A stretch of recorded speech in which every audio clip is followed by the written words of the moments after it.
Wa Kenya, mnamuona huyu mwanadada? Huyu ni pilot ambaye aliendesha ndege iliyobeba mwili wa hayati marehemu Raila Odinga kutoka huko alikofia kuuleta Kenya. Mmeona nywele alizosuka? Amesuka nywele za shilingi 2,000 tu, na ni pilot na analipwa mshahara zaidi ya milioni 10 kwa mwezi. Lakini jiangalie wewe Fatuma Mwajuma, wewe Debora Mwanahamisi wewe. Na kichogo chako kama mwiko, komwe kama mtungi wa shisha. Unamwomba mwanaume wako laki ukasuke. Laki? Kwa kichwa gani mama yangu wewe?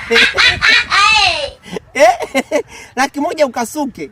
Kwa kichwa hicho kilichoshinda kusolve logarithm za form 4.